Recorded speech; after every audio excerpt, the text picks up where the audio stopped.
Haleluya. Terima kasih Pastor Irwan untuk kesempatan yang diberikan, Pastor Karsten dan juga rekan-rekan yang lain yang ada di tempat ini. Saya bersyukur karena GBI New Life Church ini makin bertumbuh oleh anugerah Tuhan. Saya mendengar akan segera dibuka ibadah jam 1 siang dan saya percaya karena lokasinya juga di mall, jam 1 siang juga akan banyak orang-orang datang untuk mendengarkan firman Tuhan, untuk memuji, menyembah Tuhan. Dan kita tidak boleh hanya menjadi jemaat yang duduk mendengarkan dan menerima berkat, tapi juga harus terlibat di dalam pelayanan lebih aktif lagi. Bapak Ibu sekalian, saya menulis beberapa buku, salah satu buku yang paling baru saya lihat tadi ada dibawa oleh rekan-rekan dari Andi Offset Jogja. Judulnya Lebih Pahit atau Lebih Baik, Bitter or Better.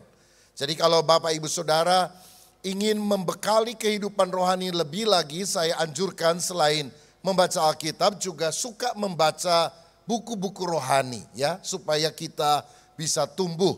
Karena input akan menghasilkan output.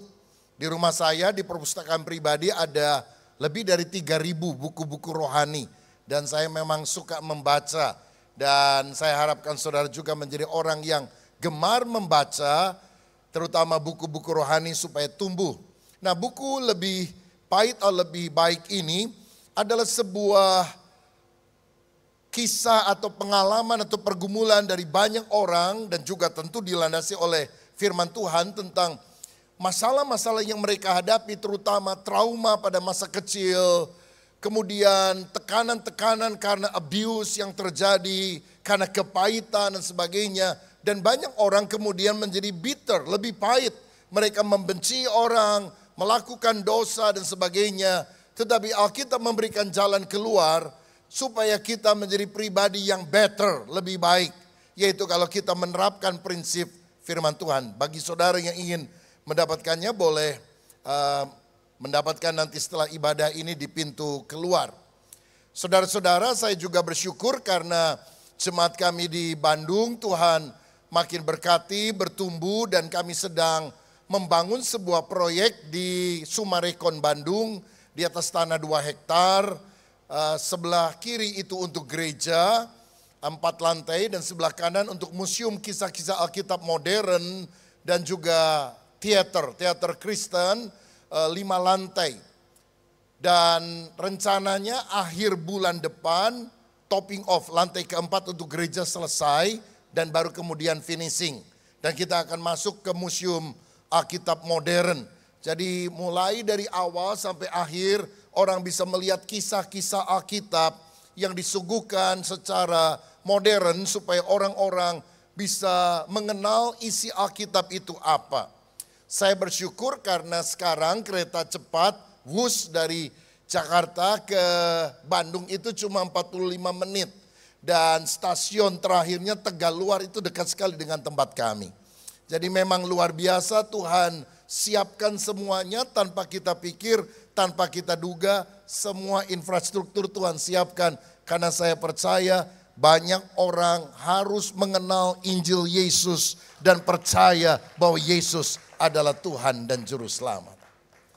Baik, hari ini saya akan menyampaikan sebuah khotbah pengajaran. Saya harap semua saudara bisa menyimak dengan seksama karena ini akan memperlengkapi wawasan kita dan saya harap bisa membuat kita makin dewasa di dalam Tuhan.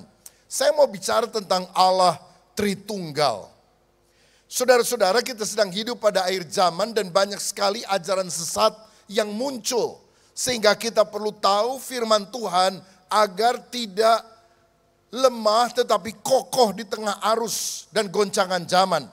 Dalam Efesus 4 ayat 13-14 dikatakan, sampai kita semua telah mencapai kesatuan iman dan pengetahuan yang benar tentang anak Allah, kedewasaan penuh dan tingkat pertumbuhan yang sesuai dengan kepenuhan Kristus, sehingga kita bukan lagi anak-anak yang diombang-ambingkan oleh rupa-rupa angin pengajaran, oleh permainan palsu manusia dalam kelicikan mereka yang menyesatkan.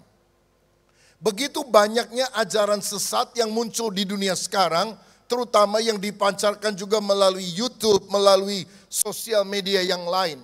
Saya membaca di Amerika Serikat saja ada lebih kurang 1.800 aliran sesat. Jadi kalau kita kupas seminggu sekali aliran sesat, maka kita baru bisa menyelesaikan 1.800 ajaran sesat itu dalam 34 tahun. Nah saya rasa nggak sampai 34 tahun, 34 tahun kita sesat semua saudara-saudara. Makanya lebih baik kita belajar mana yang benar, mana yang asli. Alkitab bicara bahwa kita harus punya pengetahuan yang benar tentang anak Allah, sehingga kita tidak terombang-ambing oleh berbagai pengajaran yang ada. Nah di Amerika Serikat ada tim pemberantas uang dolar palsu. Satu kali ada wartawan yang tanya kepada anggota tim, kalau begitu Anda harus meneliti begitu banyak dolar palsu dong. Mereka bilang, tidak perlu, kami hanya selidiki satu saja, mana yang asli. Kami raba, kami terawang, kami gunakan, dan kami tahu membedakan dari mana yang asli. Karena itu hari ini saya mau bicara tentang sebuah khotbah doktrinal, karena ini sesuatu yang sangat penting. Khotbah-khotbah praktis, ajaran moral tentu baik. Tetapi penyimpangan itu dimulai biasanya dari pemikiran yang tidak alkitabiah. Dan salah satu yang seringkali menjadi masalah adalah pandangan tentang Allah Tritunggal. Nah saudara sekalian, Tritunggal adalah doktrin yang paling sering disalahpahami oleh orang Kristen maupun orang non-Kristen. Bahkan saudara kita yang di luar menganggap orang Kristen itu adalah orang kafir karena menganggap ada manusia yang namanya Yesus disetarakan, disamakan dengan Tuhan dan disebut sebagai anak Allah. Padahal kita tahu istilah anak Allah itu bukan Allah beranak. Anak tangga juga bukan berarti tangga punya anak kan. Anak kunci bukan berarti bapak kunci kawin sama ibu kunci punya anak kunci. Ada istilah yang kita perlu pahami. Indonesia disebut negara ibu pertiwi, mana bapaknya. Amerika disebut paman Sam, mana bibinya. Kan kita nggak tanya seperti itu. Nah beberapa tahun yang lampau saudara ada seorang yang berkata bahwa tidak ada ajaran selain Islam yang paling sesuai dengan Pancasila. Karena sila pertama adalah ketuhanan yang Maha Esa. Sedangkan Kristen, Trinitas, Hindu, Trimurti. Jadi yang paling sesuai dengan Pancasila hanya Islam saja di Indonesia. Ini adalah pandangan yang sangat keliru. Kenapa? Karena mereka tidak memahami bahwa Trinitas itu beda dengan triteisme. Kita percaya kepada Allah yang satu, Allah yang esa. Tetapi dia memiliki 3 pribadi yang berbeda. Kita tidak menyembah 3 Allah, saudara-saudara. Nah memang kadang orang tanya, gimana sih 1 tambah 1 tambah 1 kok jadi 1? Kan mestinya 1 ditambah 1 tambah 1 sama dengan 3. Saudara-saudara ada orang bilang Bapa tambah Putra tambah Roh Kudus. Kan mestinya 3 Allah. Tidak demikian. Kalau misalnya saya bicara tentang 1 suami ditambah 1 istri ditambah 1 anak jadi apa?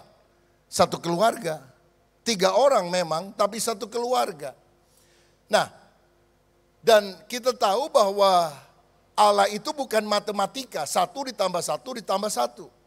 Sebab kalau mau pakai matematika bisa saja 1 dikali 1 dikali 1 sama dengan 1. Tapi bicara tentang Allah Tritunggal bukan keberapaan, tapi kebagaimanaan. Bukan Allah itu berapa, tapi Allah itu bagaimana sih sifatnya, bagaimana kita bisa menjelaskan kepada orang lain. Nah di dalam membahas Tritunggal kita memang harus memiliki hati yang rendah. Karena dia adalah sang pencipta. Kalau saudara ingin menyelidiki seekor semut, kita bisa ambil semut yang kecil, menaruhnya di bawah mikroskop dan melihat dengan kaca pembesar. Lalu kita bilang semut itu kepalanya demikian, kakinya demikian, badannya demikian. Tapi Allah bukan objek penelitian. Kita tidak bisa menurunkan Allah dari sorga yang kudus, menaruh di bawah mikroskop. Dan kemudian kita bilang setelah saya teliti Allah itu begini, begini, begini. Karena Allah bukan semut, Allah bukan benda. Maka kita harus lebih rendah hati lagi. Karena menyadari dia adalah pencipta kehidupan kita. Dan saya mau katakan menyelidiki batu jauh lebih gampang daripada menyelidiki semut. Menyelidiki semut lebih gampang daripada menyelidiki manusia. Menyelidiki manusia lebih gampang daripada menyelidiki tentang Tuhan. Dan Allah hanya bisa kita kenal karena Dia yang menyatakan diri. Tidak bisa kita melakukan perenungan, filosofi, dan akhirnya kita bilang, saya telah temukan definisi tentang Allah adalah sebagai berikut. Allah hanya bisa dikenali karena Dia mengambil inisiatif untuk membuka diri kepada manusia. Saya ambil contoh lewat gambar ini. Saudara bisa melihat di depan ini ada gambar satu dimensi, yaitu garis. Lalu di bawahnya sebelah kiri ada gambar dua dimensi, bujur sangkar, terdiri dari 4 garis. Lalu di sebelah kanan, baik atas maupun bawah, itu 3 dimensi, kubus. Garis sulit memahami tentang kubus, karena garis itu cuma 1 dimensi, sedangkan kubus adalah 3 dimensi. Tapi kubus lebih gampang memahami bujur sangkar yang 2 dimensi, ataupun garis yang cuma 1 dimensi. Jadi Allah memahami manusia sangat gampang, manusia memahami Allah sangat sulit. Ada seorang bapak gereja di abad 4 bernama Agustinus berkata, cobalah berpikir tentang Allah Tritunggal dan mungkin Anda akan kehilangan akal. Tapi cobalah meniadakan tentang Allah Tritunggal dan Anda akan kehilangan jiwa sampai selama-lamanya. Nah, karena itulah kita coba mulai melihat apa yang dinyatakan Alkitab tentang Allah yang kita sembah. Saudara, hal yang saya mau tegaskan adalah ini. Kekristenan itu sebetulnya menyembah Allah yang esa. Bukan menyembah 3 Allah. Kita ini monotheism, menyembah Allah yang esa, yang satu. Bukan polytheism, menyembah Allah yang banyak. Atau tritheism, menyembah Allah 3. Monotheism adalah the belief in only one God. Percaya hanya kepada satu Allah. Di dalam Alkitab ditulis dalam Ulangan 6 ayat 4. Dengarlah hai orang Israel, Allah itu, Tuhan itu Allah kita. Tuhan itu esa. Maliahi 2 ayat yang ke-15. Bukankah Allah yang esa menjadikan mereka daging dan roh? Bagaimana tentang Yesus? Lihat Markus 12 ayat 29. Jawab Yesus, hukum yang terutama ialah, dengarlah hai orang Israel, Tuhan itu Allah kita, Tuhan itu esa. Paulus dalam 1 Timotius 2 ayat 5 berkata, karena Allah itu esa.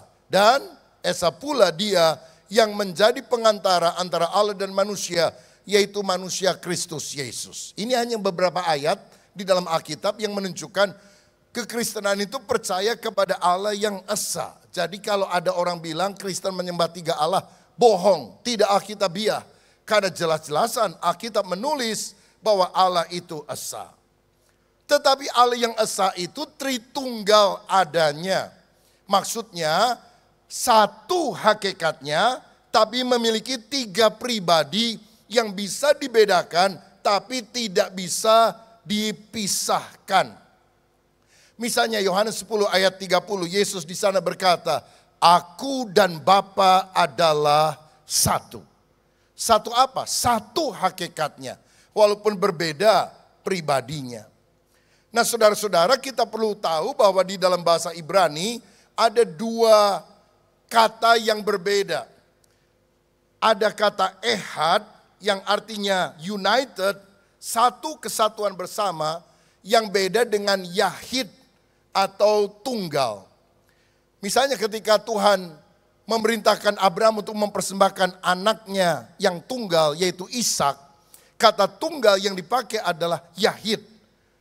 Tunggal satu. Tapi ketika Tuhan bicara tentang pribadi dia menggunakan kata ehad.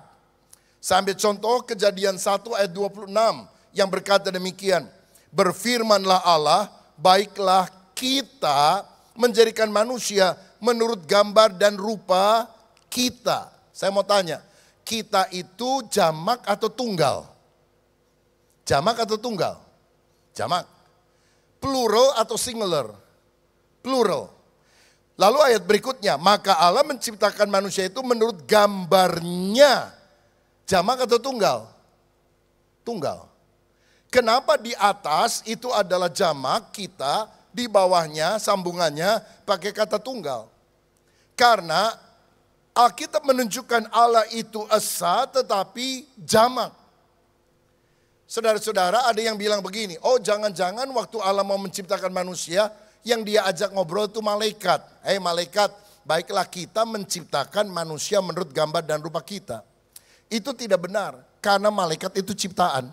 Malaikat nggak pernah mencipta. Jadi sang pencipta hanya satu, yaitu Allah itu sendiri.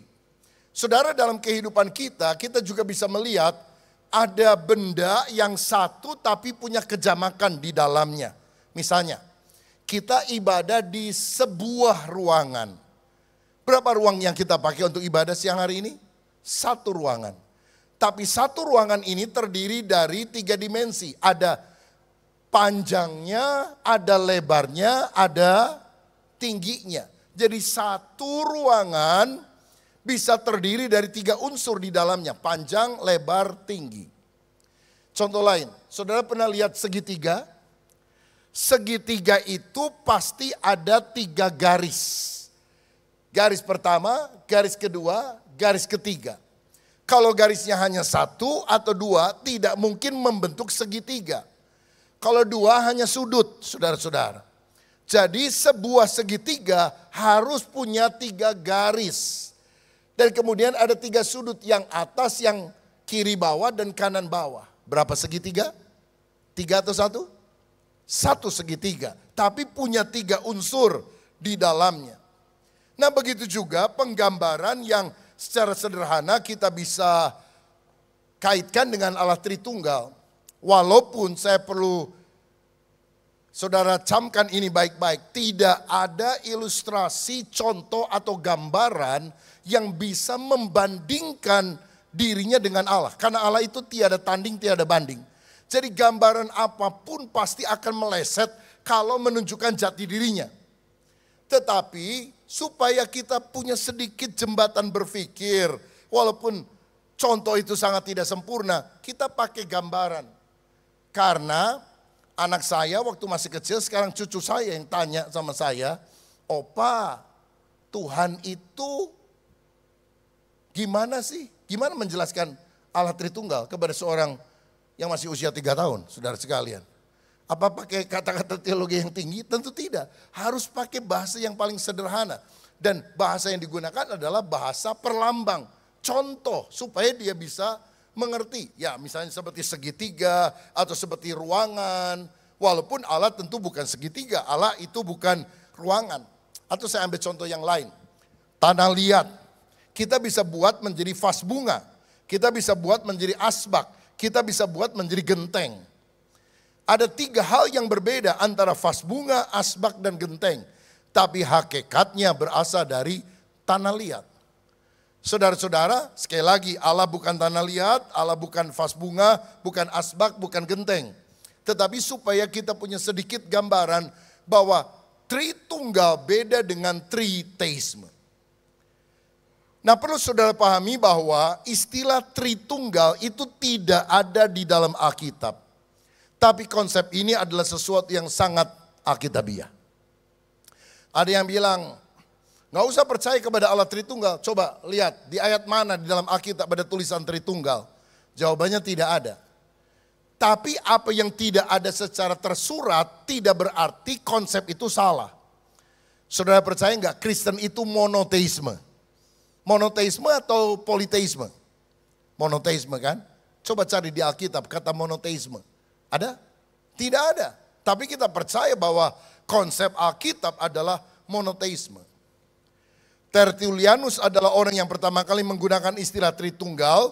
Walaupun konsepnya sudah ada lebih awal. Tapi dia yang membahasakan menjadi Trinity, Trinitas, Tritunggal. Saudara-saudara, dan doktrin Tritunggal ini disahkan di konsili Nikea tahun 325 Masehi. Ketika ratusan pendeta dari macam-macam denominasi aliran yang ada pada waktu itu kumpul bikin sidang rapat antar sinode, hampir sebulan rapatnya saudara. Kalau sekarang sidang sinode paling 3-4 hari, dulu sebulan. Ya difasilitasi oleh Kaisar Konstantin, tapi Konstantin tidak mengarahkan mereka. Konstantin hanya menyiapkan tempatnya, makanannya untuk para hamba-hamba Tuhan ini kumpul. Jadi sangat keliru kalau ada orang bilang, oh doktrin Tritunggal itu diciptakan oleh Konstantin dan dipaksakan kepada gereja. Jelas tidak mungkin. Kenapa? Pemimpin gereja itu mati aja rela, saudara. Dimakan singa, dibakar api, dengan apapun. Demi nama Yesus mereka rela. Masa cuma dikasih makanan, lalu mereka berubah pikiran? Sangat tidak logis. Nah, jadi mereka kumpul dan kemudian merumuskan doktrin Tritunggal ini, yang intinya adalah Allah itu esa, tapi memiliki 3 pribadi yang sehakikat dan setara. Mungkin ada yang berpikir, kenapa sih dalam Kristen mesti ada doktrin yang sulit-sulit seperti Tritunggal? Apa yang menjadi penyebab sehingga doktrin ini dirumuskan? Ada 3 hal. Pertama, telah terjadi kesimpang siuran pengertian mengenai pribadi Allah. Karena tidak pernah dirumuskan, si A ngomong Allah yang kita sembah adalah begini, begini, begini. Yang lain bilang begitu, begitu, begitu. Yang lain bilang begini, begitu, begini, begitu. Akibatnya timbullah ajaran sesat. Lalu yang ketiga, memang ada kebutuhan untuk mendalami kebenaran tentang Allah Tritunggal. Jadi mereka kumpul sama-sama, lalu bilang kita sudah kaji hampir sebulan, dan ini definisi sederhana yang kita bisa munculkan. Allah itu esa, tetapi memiliki 3 pribadi yang sehakikat dan setara. Bisa dibedakan, tapi tidak bisa dipisahkan.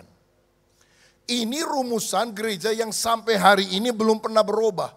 Karena apa? Karena itu memang kesaksian Alkitab. Jadi sangat aneh sekali kalau ada pendeta abad 21 berkata, rumusan konsili Nikea salah, tokoh-tokoh gereja yang hebat-hebat pada zaman dulu salah semuanya, karena Tuhan sudah kasih tahu, yang paling benar adalah saya. Nah saya sangat gak percaya akan hal itu saudara. Walaupun mungkin gelarnya banyak, profesor, doktor, karburator, kotor, bocor. Tapi kita harus menghargai sejarah, menghargai apa yang ada, yang telah dirumuskan. Sebab begini, dia atau kelompok ini, orang-orang ini lebih dekat dari sumber kebenaran. Saudara tahu bahwa Yesus adalah sumber kebenaran. Waktu dia mengajar, maka dia menyatakan kebenaran kepada murid-muridnya. Kalau murid-muridnya salah ngajar, Yesus akan tegur. Karena Yesusnya masih ada waktu itu. Nah, kemudian setelah Yesus naik ke sorga, murid-muridnya yang ngajar. Lalu mereka punya murid-murid yang lain. Kalau murid-muridnya para murid ini salah ngajar, akan ditegur oleh murid itu. Karena mereka yang paling dekat dengan kebenaran. Yesus, para murid, seperti Petrus, Andreas, Yakobus dan sebagainya. Lalu mereka punya murid lagi, Yohanes misalnya, punya murid Polikarpus, uskup agung di Smyrna. Kalau Polikarpus salah ngajar, ditegur sama Yohanes, karena Yohanesnya masih ada. Polikarpus punya murid lagi, namanya Irenaeus. Kalau dia salah ngajar, ditegur dulu sama Polikarpus, karena Polikarpus sudah ngerti ajaran yang benar ini daripada gurunya. Nah orang-orang di generasi-generasi berikutnya itu, yang adalah muridnya para murid atau cucu rohaninya para murid, itu yang kemudian di kemudian hari berkumpul mengadakan satu pertemuan. Bagaimana mungkin orang di abad 21 yang sudah terpisah ribuan tahun bilang semua salah, saya yang paling benar. Karena itu kita perlu belajar dan menghargai sejarah karena mereka adalah orang yang A1, yang paling dekat dengan sumber aslinya, saudara. Dan lagi pula kalau kita teliti memang itu adalah ajaran Alkitabiah. Sekarang kita lihat gambar di depan ini. Ini matematikanya monotheism. Only one God, Allah itu satu. Tapi punya 3 persons, 3 pribadi. The Father is God, the Son is God, the Spirit is God. Tapi punya distinct personalities, ada perbedaan daripada pribadinya. Karena the Father is God, but the Father is not the Son. The Son is God, but the Son is not the Father or the Spirit. The Spirit is God, but the Spirit is not the Father or the Son. Bapa, Anak, Roh Kudus, tiga-tiganya Allah. Bapa Allah, Anak Allah, Roh Kudus Allah. Bukan berarti tiga Allah. Bapa Allah, Roh Kudus Allah, Anak Allah. Tetapi Bapa bukan Anak bukan Roh Kudus bukan Bapa. Gimana sih? Cara jelasinnya supaya gampang. Kasih contoh lagi ya. Walaupun contoh sekali lagi tidak sempurna. H2O adalah unsur kimia untuk uap, air, dan es. Saya tidak bilang Allah H2O dan ilustrasi ini juga tidak memadai. Tapi supaya saudara lebih ngerti sedikit lah. Air, uap, dan es. Aduh haus nih, ada yang bisa tolong ambilin air gak buat saya? Seorang datang dari belakang, ambil es. Loh, saya kan minta air bukan minta es. Sama aja Pak, H2O. Loh iya memang sama H2O, tapi yang saya mintakan air bukan es. Saudara yang ngambil masuk lagi ke belakang. Lalu muncul lagi bawa gelas kosong. Loh kok sekarang gelas kosong? Uap Pak. Tadi ada airnya, sekarang sudah menguap. Kira-kira gimana saudara sekalian? Memang benar yang dibawa H2O, tapi jelas air beda dengan es beda dengan uap. Nah begitu juga ketika kita coba menggambarkan Allah yang tak mungkin tergambarkan itu dengan cara sederhana, bukan karena Allahnya seperti itu, tapi karena bodohnya manusia. Allah sangat kompleks, sedangkan manusia sangat terbatas untuk memahami apa yang ada. Sehingga kalau boleh kita jelaskan bahwa Bapa adalah Allah yang bersemayam jauh di atas kita. Alkitab berkata, sorga adalah tahtaku, bumi adalah tumpuan kakiku. Betapa besar, agung dan mulianya Allah. Dia adalah Allah sang pencipta dan pemelihara dunia. Tapi kemudian kita mengenal istilah anak, yaitu Allah yang dekat, yang beserta dengan manusia. Namanya adalah Yesus, firman yang jadi manusia. Yang ketiga Roh Kudus, yaitu Allah yang tinggal di dalam orang percaya. Dia bukan hanya kuasa, tapi pribadi Allah sendiri. Jadi Allah di sorga, Bapa, telah menjadi Allah yang dekat, Yesus, dan menjadi Allah yang tinggal di dalam hati kita, Roh Kudus. Allah yang jauh, Allah yang dekat, Allah yang tinggal. Itulah kepenuhan Allah Tritunggal yang kita harus pahami.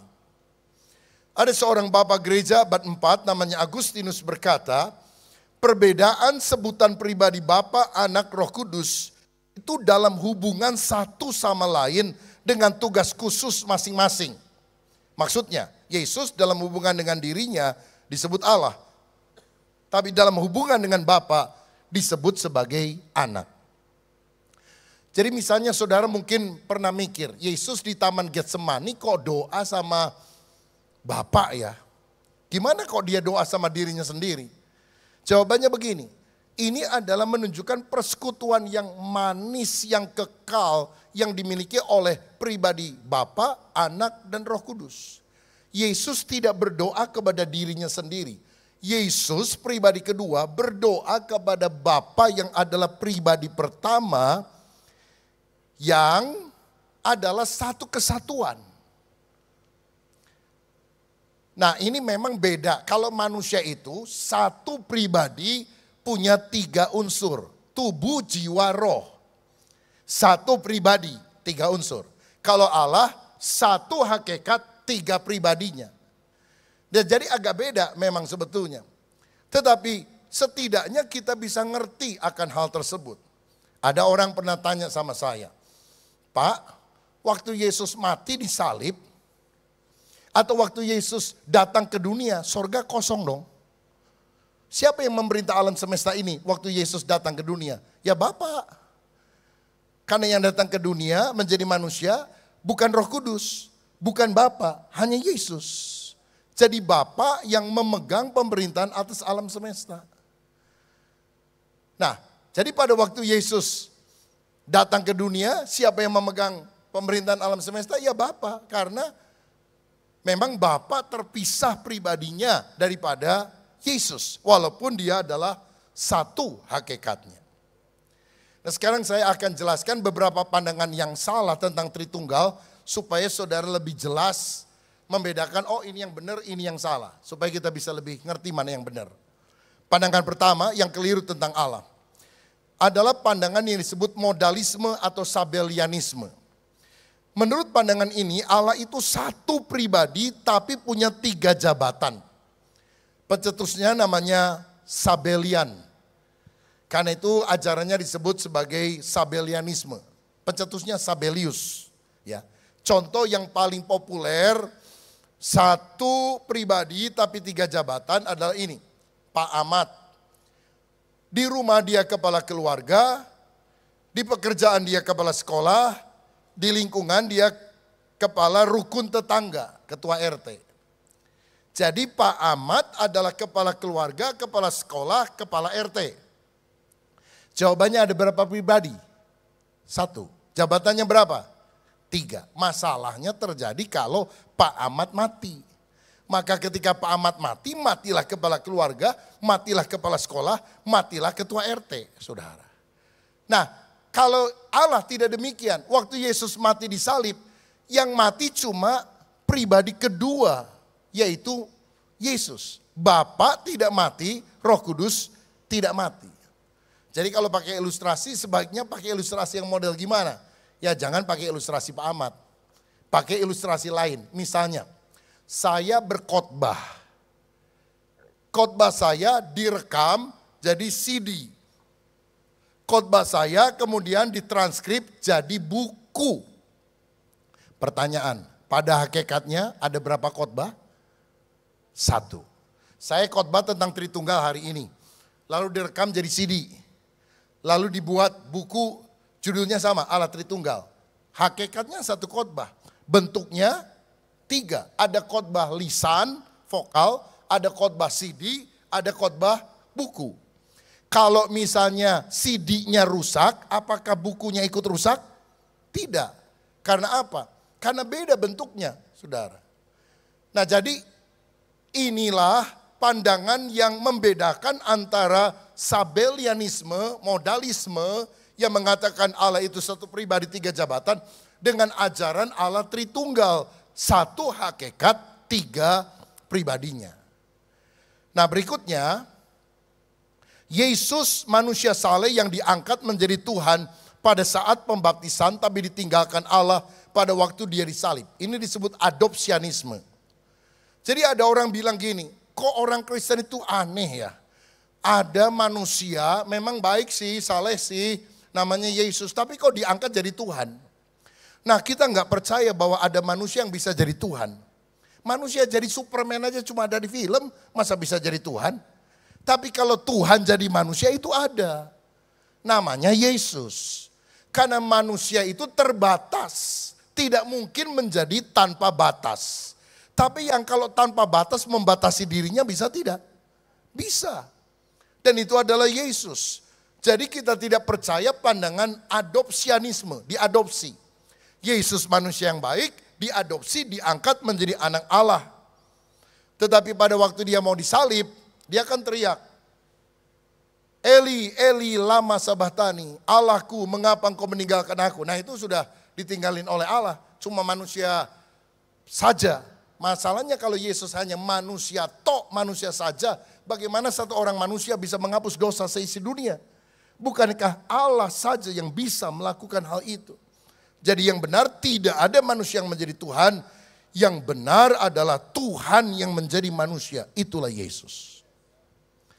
Makanya gini, tidak pernah ada dalam kerangka waktu Yesus itu belum jadi Tuhan. Kita nggak bisa bilang dan berpikir seperti itu. Waktu Yesus dibaptis, dia diangkat jadi Tuhan. Jadi waktu umur 15 tahun, dia Tuhan belum? Belum Tuhan. Karena diangkat jadi Tuhannya nanti usia 30. Ini kan ajaran sesat ini saudara. Karena waktu Yesus lahir, dia dikandung oleh Roh Kudus. Dia lahir dari seorang perawan. Dia Allah sejati dan juga manusia sejati. Tidak pernah ada masa di mana Yesus belum jadi Tuhan dan baru jadi Tuhan setelah diangkat pada hari pembaptisan. Itu adalah ajaran yang kacau. Karena rumusan-rumusan ini sudah selesai. didiskusikan, diputuskan di konsili Nikea tahun 325. Kalau ada yang menggugat, orang itu belum selesai dengan dirinya. Cara berpikirnya nggak selesai, maka dia coba menyalahkan apa yang ada. Yang ketiga, pandangan keliru tentang Allah berikutnya adalah subordinasionisme. Subordinasi, maksudnya ada tingkatan, ada level. Bapa lebih besar dari Yesus dan dari Roh Kudus. Jadi ada tingkatan-tingkatannya. Jadi Allah besar, Allah kecil. Major God and minor God. Ini ada Allah gede, Allah kecil, begitu saudara. Misalnya, Yesus pernah bilang dalam Yohanes 14 ayat 28, kamu telah mendengar bahwa aku telah berkata kepadamu, aku pergi tetapi aku datang kembali kepadamu. Sekiranya kamu mengasihi aku, kamu tentu akan bersukacita karena aku pergi kepada Bapakku sebab Bapa lebih besar daripada aku. Nah, lihat kata orang, Bapa lebih besar dari aku. Berarti Allah Bapa lebih besar, Allah yang lebih kecil adalah Yesus. Allah mayor adalah Bapa, Allah minor adalah Yesus. Nah, kenapa Yesus bilang bahwa Bapa lebih besar daripada dia? Sebetulnya yang beda bukan hakikatnya. Tapi waktu Yesus datang ke dunia, fungsinya, perannya, dia adalah utusan daripada Bapa. Dan sebagai utusan, dia harus bilang, saya lebih kecil dari yang mengutus saya. Tapi kalau secara hakikat, dia adalah sama.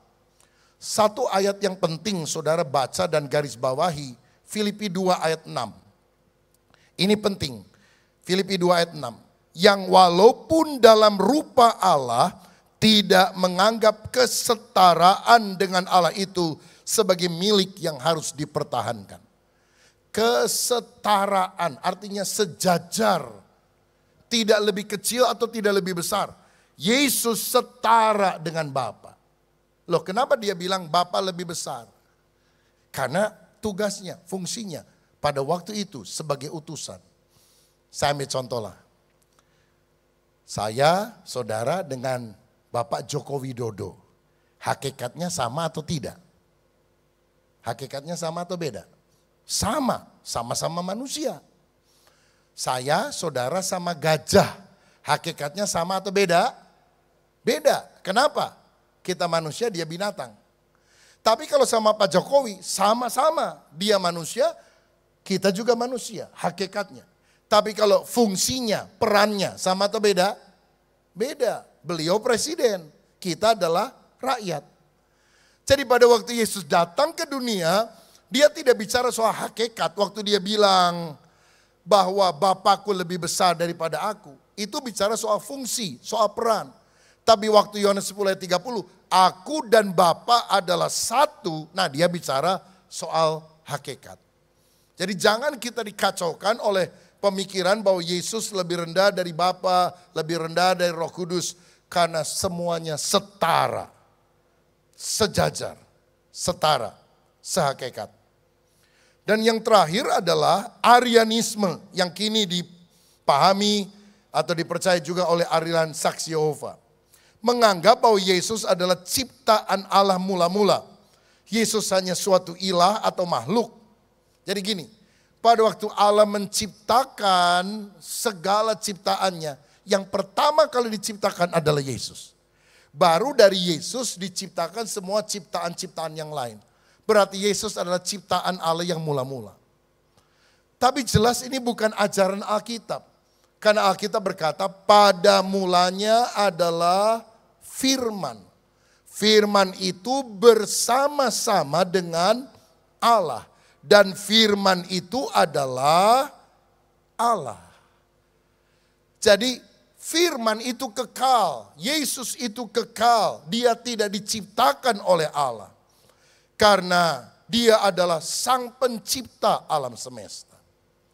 Saudara-saudara, makanya kita tidak boleh percaya kalau ada yang bilang, Yesus bukan juru selamat, Yesus bukan Tuhan, Yesus bukan Raja, dia bukan Allah. Kita percaya Yesus juru selamat, Yesus Tuhan, Yesus Raja, dia Allah. Amin saudara. Dia adalah Yahweh, dia adalah Elohim yang memperkenalkan diri kepada Musa. Dan dia kemudian datang ke dunia, namanya adalah Yesus. Saudara tahu Yesus itu singkatan? Yeshua Hosea. Yeshua, Yahweh Hosea, Allah itu penyelamat. Jadi kalau susah nyebut, aduh mesti ngomong apa ya? Elohim, Yahweh, atau apa, panggil aja nama Yesus, itu yang paling simple. Yesus itu artinya Yahweh Hosea, Allah itu penyelamat. Jadi waktu kita sebut nama Yesus, sorga bumi tahu, setiap lutut akan bertelut, semua lidah akan mengaku bahwa Yesus adalah Tuhan. Ini doa saya, supaya kita sebagai anak-anak Tuhan bukan hanya memahami kebenaran firman dari khotbah-khotbah praktis yang memang sangat perlu kita alami, lakukan. Tapi kita juga perlu punya doktrin yang benar, konsep yang benar. Sehingga tidak mudah disesatkan oleh berbagai macam ajaran yang membingungkan. Karena sekarang orang tidak hanya dengar khotbah gembala di gereja, orang dengar khotbah lewat YouTube, saudara-saudara. Makanya di gereja juga kita dari waktu ke waktu perlu ada pengajaran yang sifatnya doktriner, supaya kita tidak tersesat oleh permainan palsu manusia yang menyesatkan. Saya percaya Yesus adalah Tuhan, Raja sekarang sampai selama-lamanya. Tuhan Yesus memberkati.